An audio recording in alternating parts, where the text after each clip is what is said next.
Fine plenary lecture by Assistant Professor of Film Studies at Willems. He's a professor at Antwerp University. He's also associated at Ghent University. And his expertise will become evident in his talk and also his publication. His movie will be about Shane's self-promotion. So, Gertjan, the floor is yours.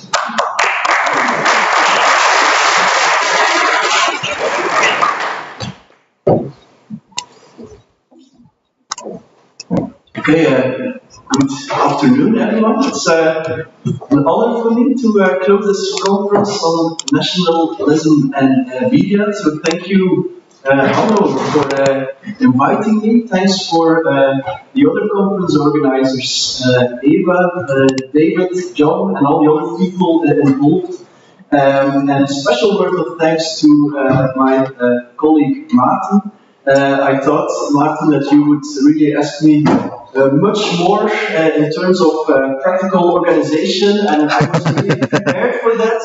But instead, no, you let me concentrate on my talk of today. So I want to thank you for that.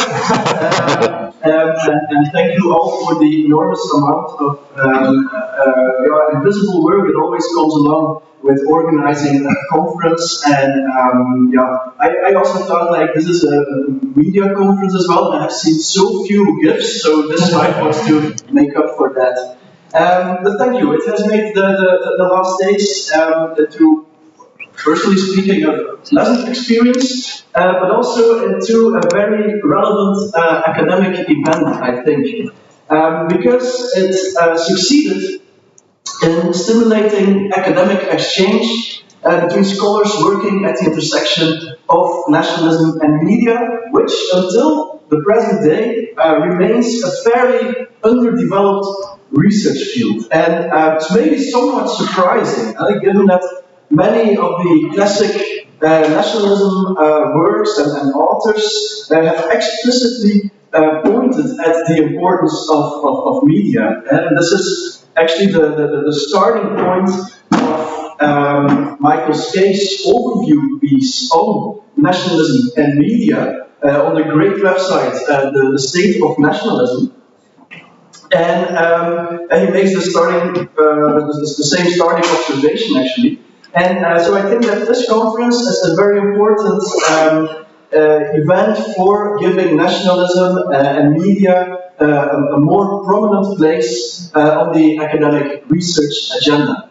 But this conference at the same time is also a confirmation that in recent years we have seen a growing interest for nationalism and media studies. And yet, I think that the field is still full of research opportunities. And in my talk today, departing from the context I know best, the Flemish-Belgian context, I want to explore some of these opportunities for the specific domain of nationalism and film studies, which is also my core subject. And the majority of research in this domain, nationalism and film studies, has focused on the representation of the nation, or the representation of national identity, the representation of nationalism in feature films. And this leaves open a wide array of underexplored research possibilities. And perhaps you have noticed that I have slightly changed the subtitle of my talk. Before it was towards the new research agenda, and now it reads a bit more modest and more realistic of what I can do in this talk, I think. So my talk consists of two parts.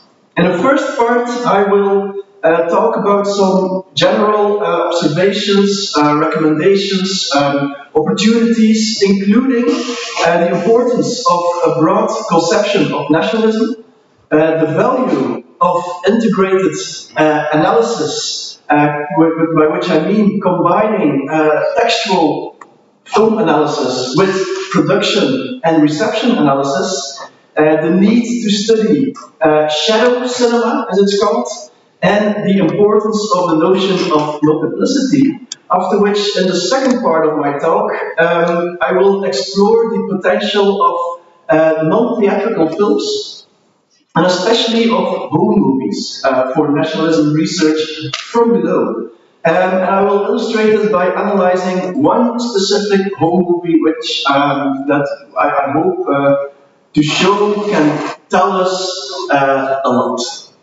So, let's start with the first part, and I would like to start with a plea for actually a broader conceptualization of nationalism in film studies. And this is a concern that is rooted in the fact that much of the recent literature on nationalism in film makes use of a very specific and quite narrow conceptualization of nationalism, whereby nationalism is equated with its most extreme manifestations. An exemplary case in point is this book, Nationalism in Contemporary Western European Cinema, edited by James Harvey in 2018. And let's take a look at the very first lines of the book's introduction. They read, and I quote, "In June 2016, when 52% of the British electorate voted to leave the European Union, it became clear that Benedict Anderson's notion of nations as imagined communities was as relevant as ever. The transnational promise of fluid borders and commingling cultures was being forced out of the geopolitical landscape by a rejuvenated nostalgia for a singular native identity," unquote. He goes on with describing how the success of far-right and populist political parties, and it already says a lot about how Harvey, as a selective interpretation of Anderson's famous concept, I think, and also how he conceptualizes nationalism in general. And the same tendency is present not only in film studies, but in media studies at large, actually. Michael Skay, again, in the same overview piece on nationalism and media, to which I just referred, notices this as well, and he underlines that, in fact, there's no problem with this. They're studying the links between nationalism and the extremes. I think this research is very necessary. The problem is that nationalism is only being understood or being discussed in these terms, which is reduced understanding of nationalism, which should also be understood more broadly as an established belief system, which sees the world as a world of nations, and where people share feelings of national belonging, national identity, in short, studying not only hot nationalism, but also banal nationalism and everyday nationhood. And this may seem very evident for many of you people here in this attending this conference, but nationalism in many contexts has a strong connotation with this explicitly nationalist political projects and with the extremes in particular. And this is also very much the case in Flanders and in Flemish public discourse, where nationalism is mostly equated with the political agenda of N-VA and Vlaams Belang, two parties that are not only openly nationalist, but also separatist, that aim for an independent Flanders.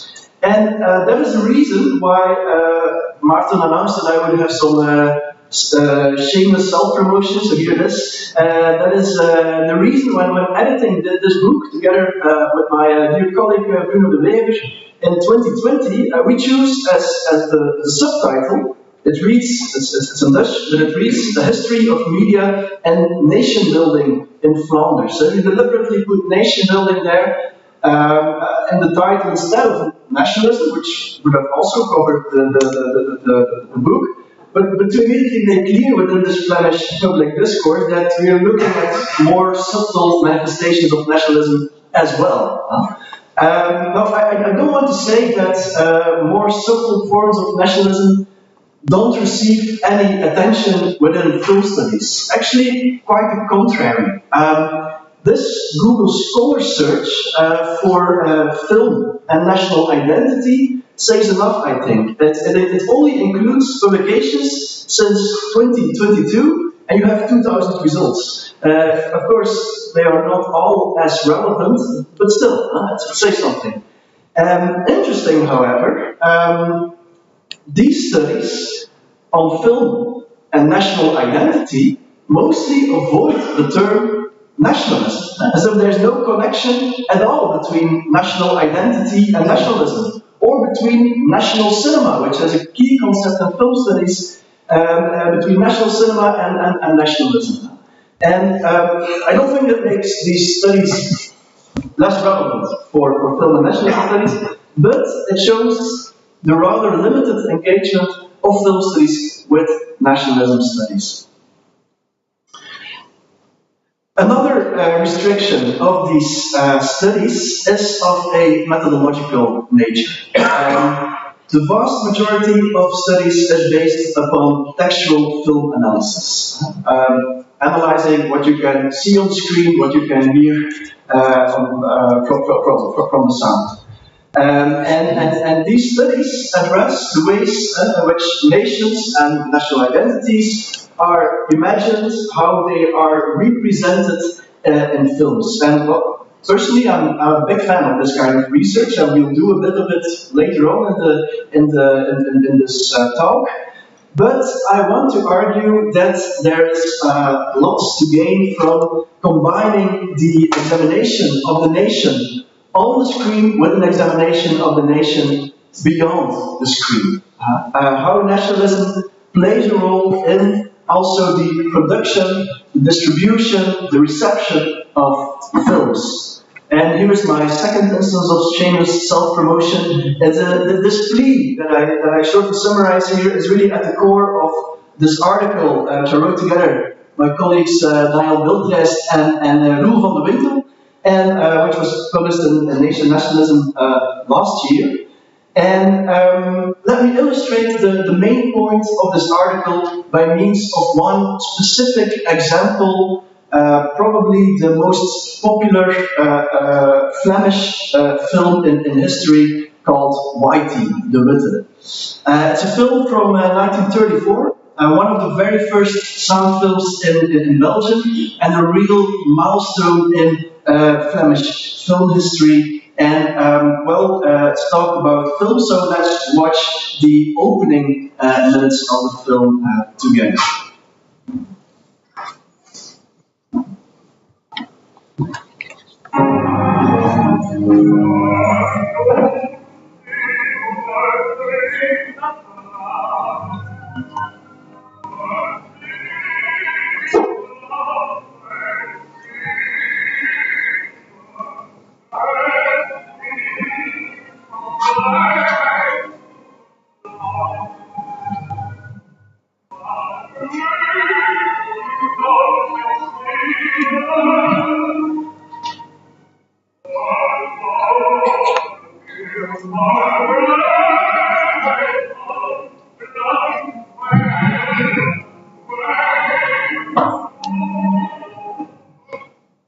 I'll put up the sound, but I'll let the images go further a bit. Actually, the sound is very important already. What we hear, whether something went wrong here with the subtitles, but I think you can get an idea of what the song says. It's a very romantic song called My Country Is Flanders, and which was especially written for the film by Renaat Beremans, a composer who was active within the Flemish movement. And the song is, as you can see, accompanied by images of the North Sea. It starts with the North Sea and the historic city centers of Antwerp, Bruges, Brussels, Ghent. Also zooming in on statues of important historical figures like Rubens, and also on cultural icons of the Flemish movement, like the composer Peter Benoit or the writer Henry Conscience. And remarkably, all of this prologue is still going on, and it takes several minutes. Well, it has no connection at all to the story of the film. It is just saying, like, here, this is Flanders. This is it doesn't have a narrative function, except perhaps you can say there's also in between some idyllic, like here, that there's these idyllic images of the countryside. The countryside as the cradle of the nation, and the story of the film is also set in an idyllic countryside. But that's it for the link with the story. So there is no narrative function of this prologue. It purely has a nationalist function. And it says this film will be about Flanders, about the Flemish people who have a glorious past, and the whole film concentrates on this Flemishness, understood in a very specific way, of course, in a very romantic tradition, and directed towards a pure Flemish past. Hence the prologue, which is still going on. I'm gonna skip it, so I want to continue. Hence the decision to adapt a famous book by the Flemish writer Annes Klaas. Hence the romantic representation of the idyllic life in the countryside. hence many other artistic choices throughout the film and the story of the film as well. So that would be a short summary of a textual analysis of the film. And many studies would stop here. And in order to gain a deeper understanding of the film's relation with nationalism, it is really highly important to also look beyond the screen and to examine the film's production, promotion, distribution, reception. And one important element already here is the film historical context. It is the very first professional sound film in Flanders, or in Belgium. And during the silent film period, you can actually hardly speak about a Flemish cinema. There was a Belgian film industry which was strongly Francophone oriented and had a strong transnational character as well.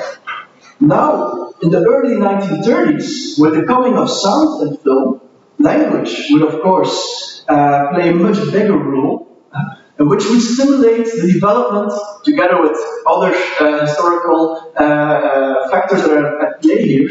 But the coming of sound would certainly play a role in the development of a separate Flemish film sector. And here was the first professional film that was spoken in the language of the Flemish people, which already made it into a very Flemish film. And if we then take a closer look at the poster for the film, it reads here in the corner, the beste film van bij ons, the best film from here, or the best film of ours, so something like that.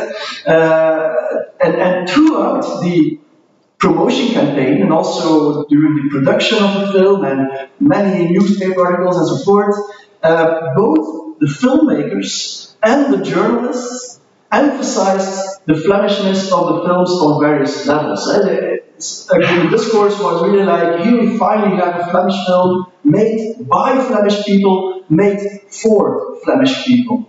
And the crew of the film partly consisted of journalists, and the interior scenes of the film were shot in the film studio in Berlin, but that did not obstruct at all the Flemish character of the film. That was known, and it was explained as a sign of the professionality of the film, the high quality standards of the film.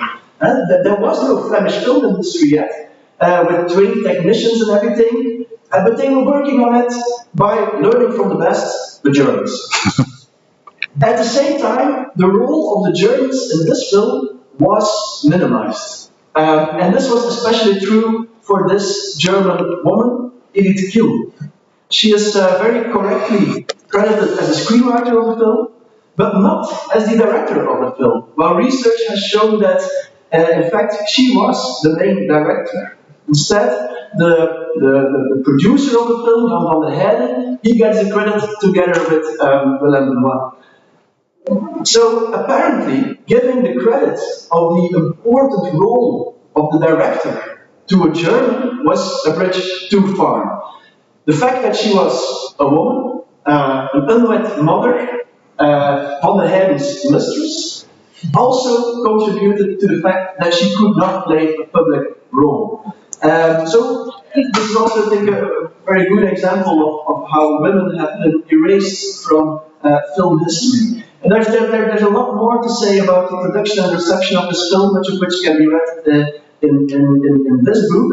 But the point I want to make here is how valuable it is to study the role of nationalism both on and beyond the screen in order to gain a more encompassing insight into the relation between film and nationalism. Now, the case of Whitey shows this complementarity between textual and contextual research. At other times, textual research alone is simply insufficient, as is the case for this film called Top Hit Girl by Frans Buyens. You see the synopsis. Everybody who has seen this film? Yeah? Liar. No, you are not raising your hand. No, because this film has never been made. I mean, you cannot have seen it.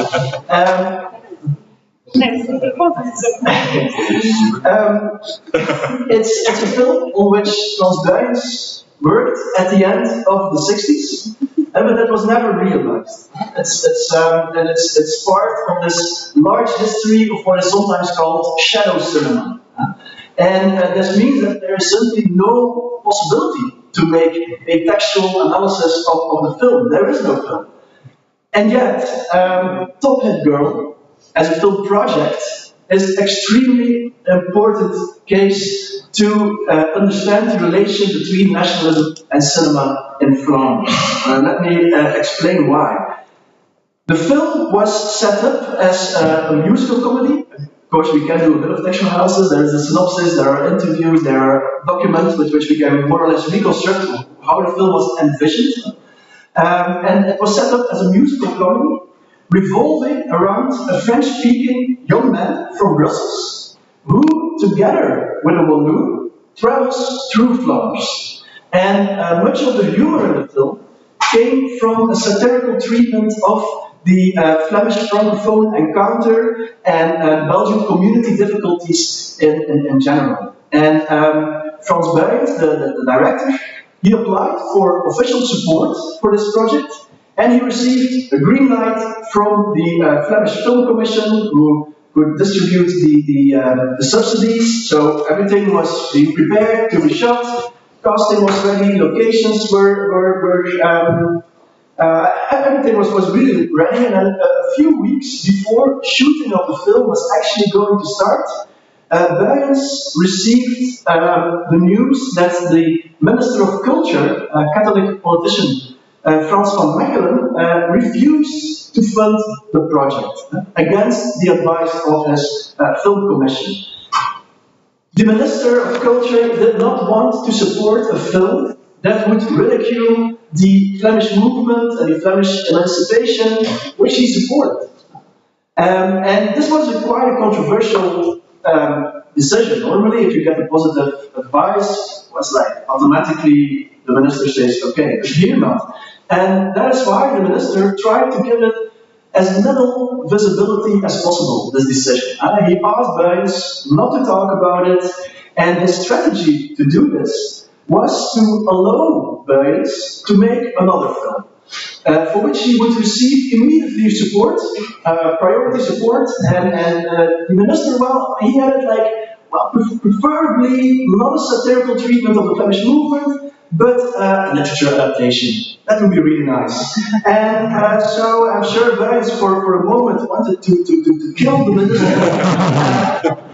But he very quickly agreed, actually, and he let go of his politically critical project, instead realizing this film, Het Dwaallicht, Will o' the Wisp in English, based indeed on a novel by Willems, very famous Flemish writer.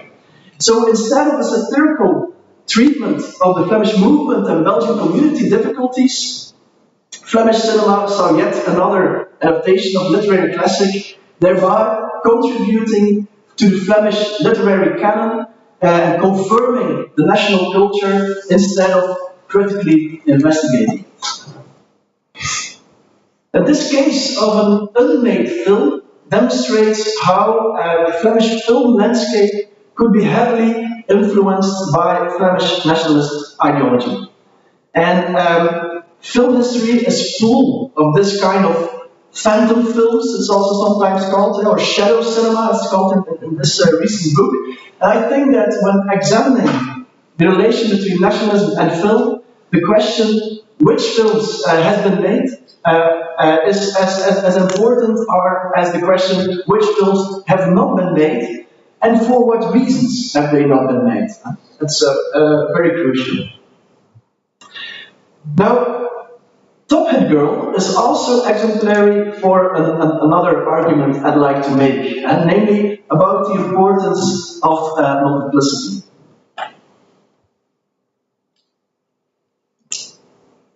So the starting point of this film was to confront a Francophone Brussels identity, a Walloon identity, and a Flemish identity with each other. And the confrontation takes different forms. At several occasions, there are interpersonal encounters between individual characters, which create an atmosphere of understanding and a kind of harmonious coexistence of different identities. And at other points in the film, or well, in the synopsis, the confrontation of identities leads to a conflicting exclusivity, with the protagonist ending up in the violent demonstrations in 1968, leading to the linguistic split of the Catholic University of Leuven. It's a very important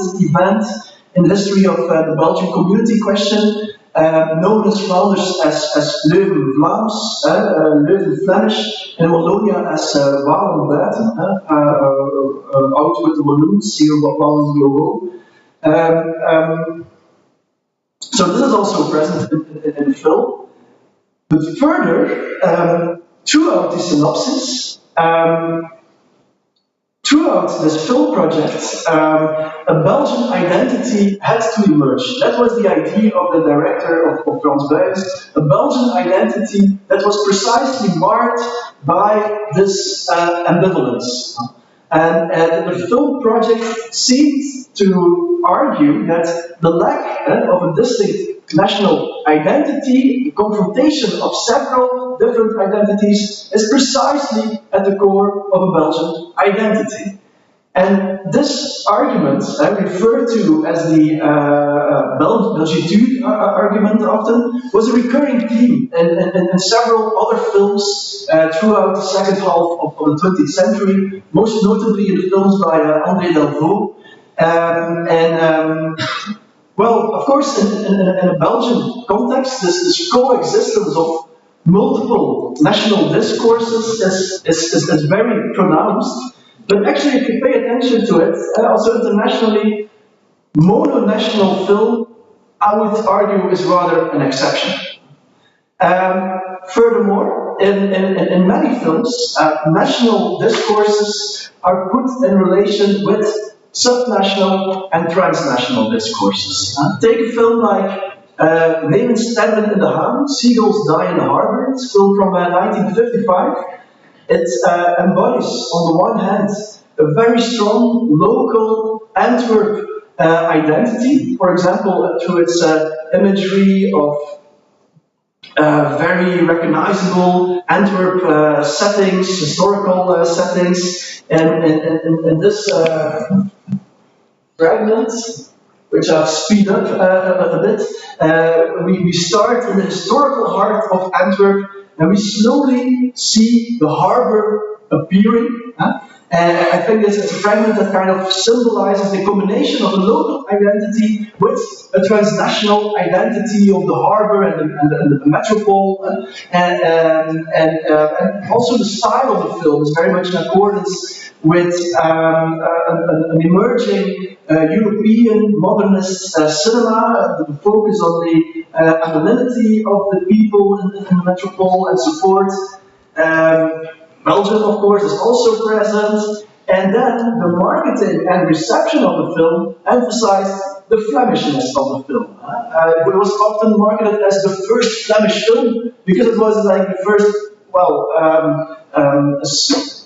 attempt for an artistic film that succeeded.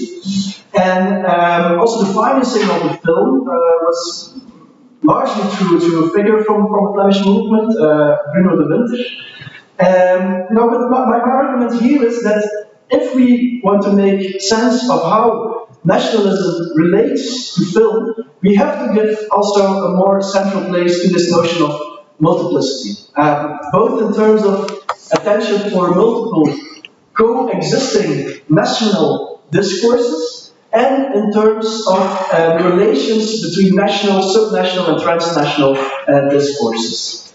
Now, this is not really a very innovative argument. I mean, there exists like this scientific consensus that most people relate to several identities and several national, subnational, transnational identities. And yet, most research on the role of film focuses on just one of these discourses. And we should really focus much more on this multiplicity of identity discourses. Okay, so these were like some kind of general recommendations, opportunities for the field of film and nationalism studies. And in the second part of my talk, I'd like to go deeper into one specific research opportunity where there's really a lot of research to do, and by showing how a 2-minute home movie can tell us a lot. So far, we have been, or I have been focusing on professional film productions that received a theatrical release, or that were aimed at a theatrical release. And this is the kind of films that are mostly focused upon in nationalism and film studies. And this means that other types of films, non-theatrical films, don't receive much attention, whereas throughout the 20th century, the vast majority of movie watching did not happen in movie theaters. This book by Heidi Wassel shows, it's a book published last year, it shows how most movie watching happened in improvised film rooms, at home, at schools, at workplaces, museums, social associations, government venues, and so on. And the films shown at these alternative venues are sometimes the films that you can also see in the movie theaters, but mostly are other types of films than those professional feature films or the documentaries that are in the movie theaters. And what kind of films then? Well, one can think of industrial films, educational films, training films, advertising, medical films, and so on. Sometimes these films are grouped under the concept of useful cinema, which is a large body of films which remains under research or under study. And the potential value of such films is now more and more acknowledged, both in and outside of academia. And thus, archives that hold these films, or that are actively look for these films, are making inventories of the films, making them more available, and leading also to growing academic interest. Now, for Flanders, at this very moment, there are highly interesting things going on in this domain, and the central actor here is MIMO. It's the Flemish Institute for Audiovisual Archives, established by the Flemish government. And MIMO is responsible for the digitization, well, amongst other things, digitization of film heritage in Flanders. And as a first step, they are building a database on all films held by more than 60 cultural heritage and government institutions in Flanders. And here you see a small fragment of this database, but there are currently 14,800 films registered for a small region like Flanders. And it is expected that this number will grow with 2,000 more in the coming year, and then they will more or less have what all these different museums, archives, institutions have of films in their collections. And what makes this database so unique is especially that it brings together films from this variety of institutions. This is not a database from one institution, but it brings together the archive for national movements, with the socialist archives, many city archives, several ministries, the Flemish Opera, but also much smaller organizations, such as a local bakery museum is also its film collection is also included here.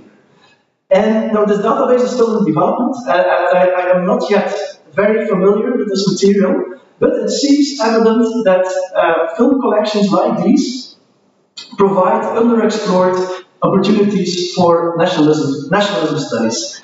And particularly interesting may be amateur films and especially home movies. These kind of films are, since some time, attracting more and more attention within film studies. And so I would argue that nationalism and film studies should jump onto this and onto this research tendency and also start looking at this kind of films. Home movies, mostly filmed, associated with, home movies today are like omnipresent everywhere. It's not called like that anymore, but it refers mainly to this mostly second half of the 20th century when people were filming on 8mm film or other small film formats, which films that were created by non-professionals and by ordinary people for themselves, or for a very limited audience of family members or friends. And as such, home movies may be an interesting source for nationalism research from below. In this article, Everyday Nationhood and Ethnicities, John Fox and Cynthia Miller-Idris make a plea for examining, and I quote, the actual practices through which ordinary people engage and enact and ignore and deflect nationhood and nationalism in the various contexts of their everyday lives. And I believe that home movies can form an entry point to study such actual practices.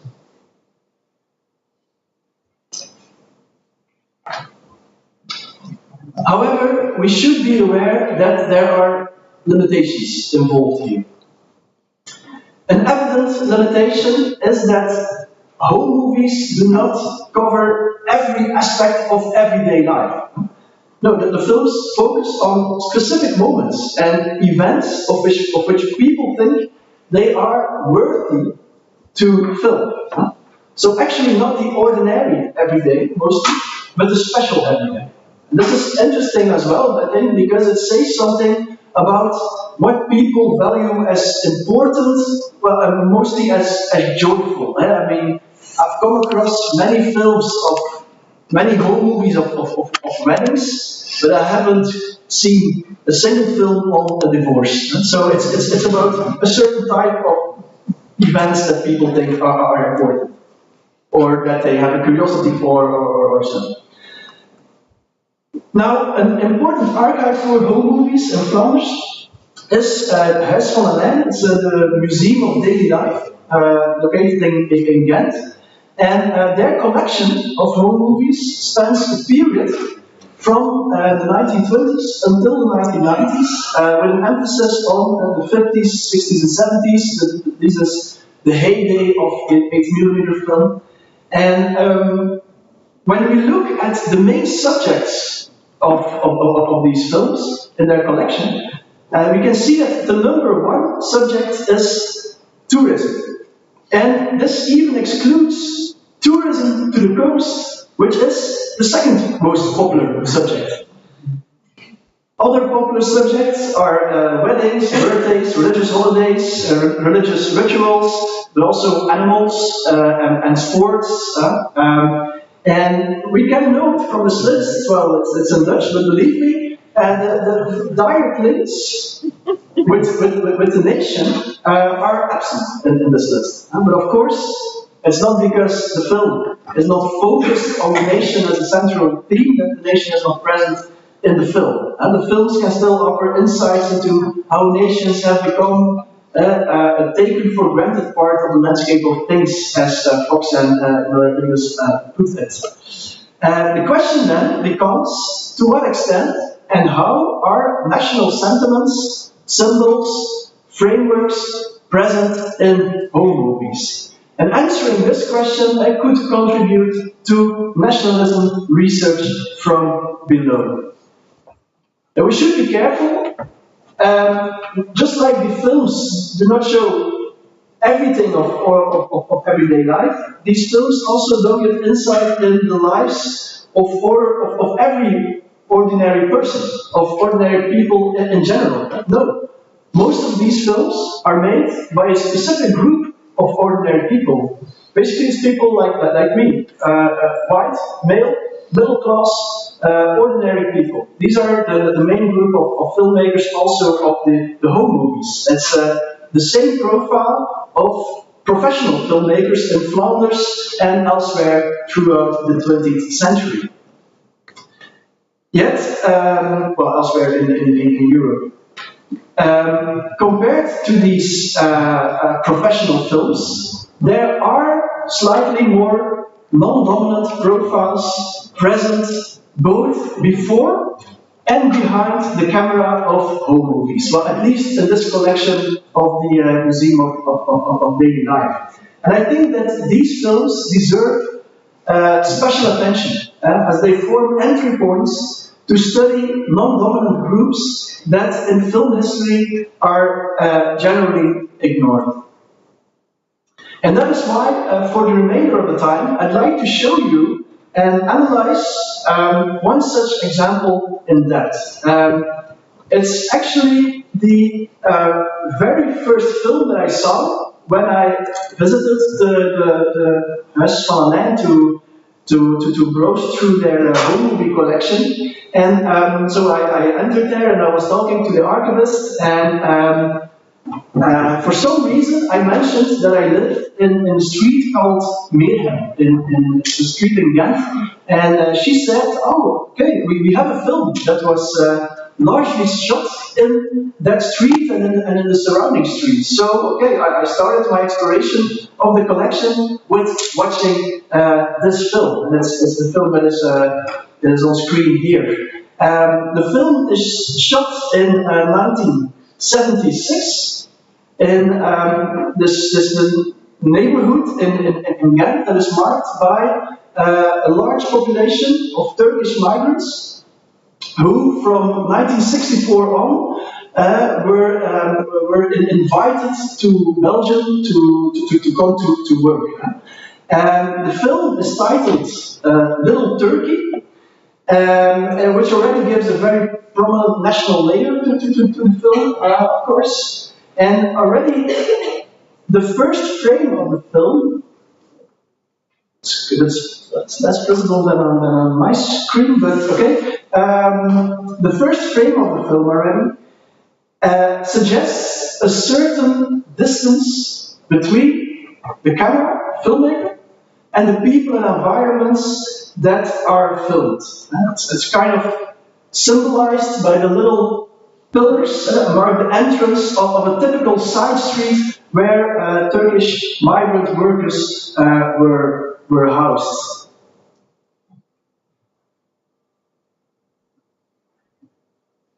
Now, in this film, 2 minutes, the camera never enters the houses. It remains on the street. The flattened image you see often also shows that the zoom function is used a lot to approach the people by zooming rather than physically coming closer to the filmed people with the camera. This is the most interaction you get in the film between the people that are filmed. And I'm gonna pause it here. You saw the children behind the trees hiding. That is the highest degree of interaction between the filmmaker and the people that are filmed. And here, interesting shot, the camera even seems to be hiding, filming from a roof window, observing people in their daily routines, doing the laundry. I mean, cinema is a voyeuristic medium by definition, but this camera position creates an extremely voyeuristic gaze, looking also at all kinds of daily habits in this little side street.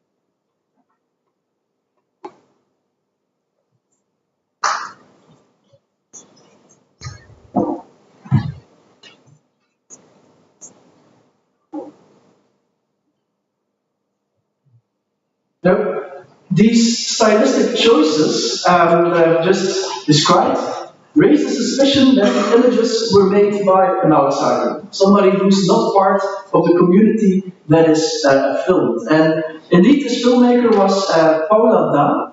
It's a nurse who lived all her life in Ghent, and indeed has no migrant background. And we know this because the Huis van Alain conducted interviews with many of the makers of the home movies. And Paula Daan, from the late 60s on, started filming her holidays, excursions, and things in Ghent that attracted her attention. And for this film, she says in the interview how she had a fascination for, and I quote, how the Turkish in Ghent did everything on the street, just like I had seen it on my travels to Turkey, unquote. And she explains also that she filmed indeed from that window because she was a bit ashamed and she didn't want to intrude into the people's private life. Of course, it's a huge paradox because by secretly filming, she's exactly doing that, intruding into the private life without any form of consent. People don't even know that they're filmed. So it also shows she's not really interested in a kind of dialogue. The film just shows curiosity. Curiosity of the filmmaker for the Turkish migrant community, which was quite new for Ghent still in the 70s. But the main question for us here is, of course, where is the nation? The title, Little Turkey, is very important, of course, because it makes you interpret, or it tries to stimulate you to interpret the images in national terms. But where is the nation for the people that are shown on screen? You could argue that origin country habits are adapted to the setting of the new country, as such creating a diasporic identity. But I would argue that this is rather about a broader cultural identity. I would not interpret this in terms of national identity. There are no specific national cues, and we should be really careful, I think, with the pitfall of symptomatic readings. So, our interpretation of the film may be nationalized through the title, but in the images themselves, national is quite absent, I would say. Now, when the camera leaves the private sphere of the street with the houses and the side street with the houses where the people live, and goes one street further to the public sphere, where the shops are, where the cafes and the restaurants are, it's a completely different story. Let's take a look.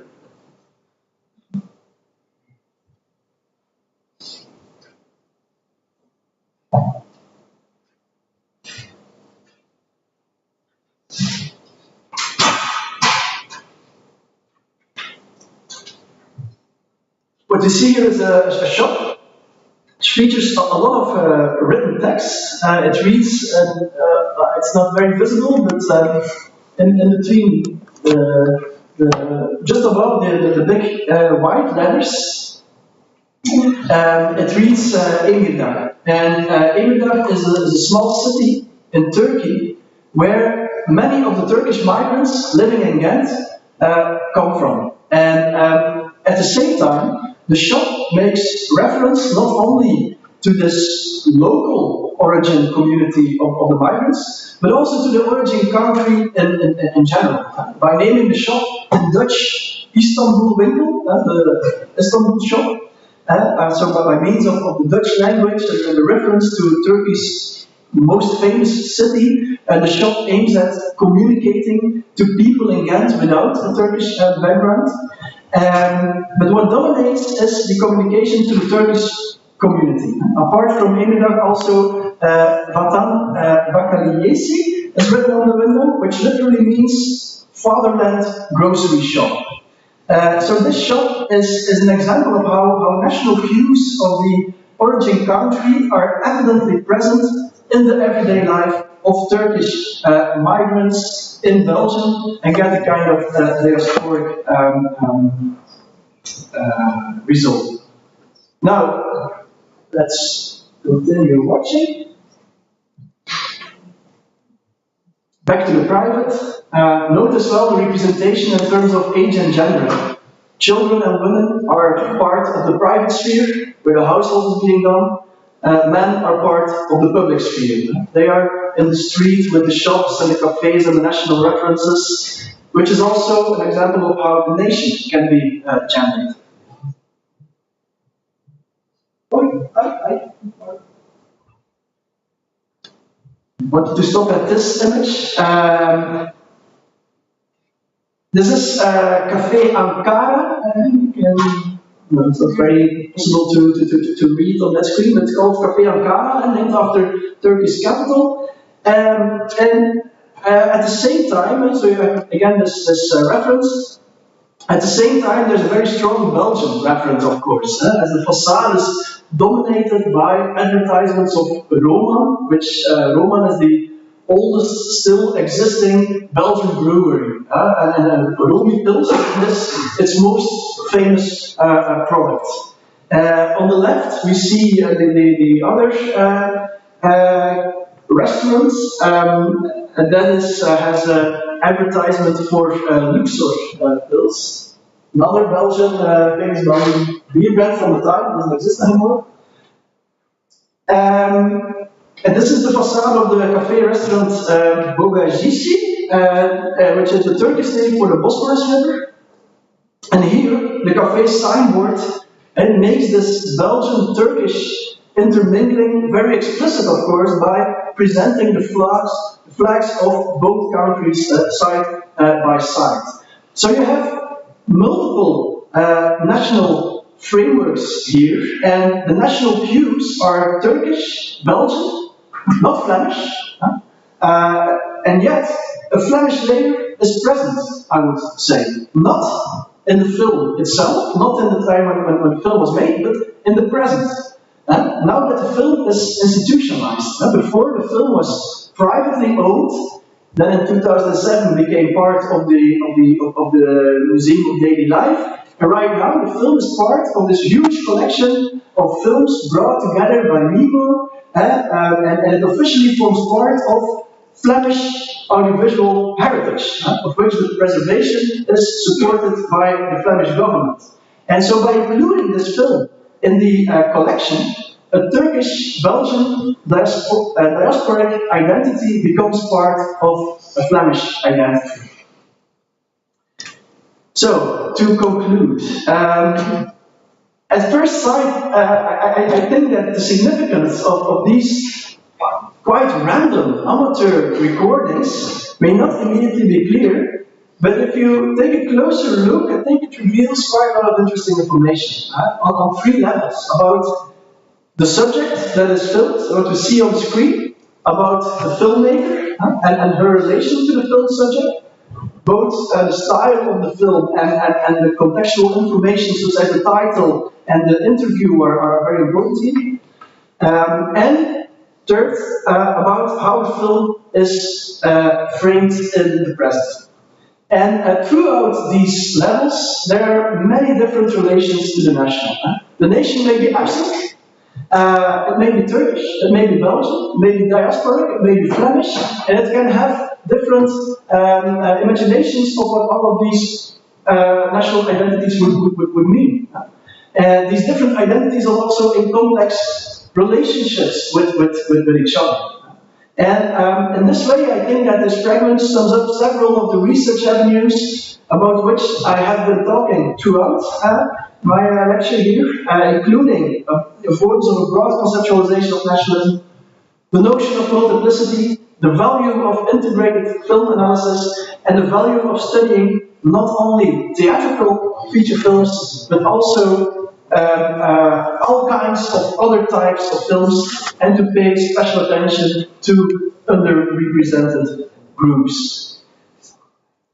Okay, as a final conclusion, I'd like to ask if anybody has seen my pen drive. I lost it here in this room, and it looks like this. I would, if you have found it, I would be very happy to get it back. So thank you for your attention.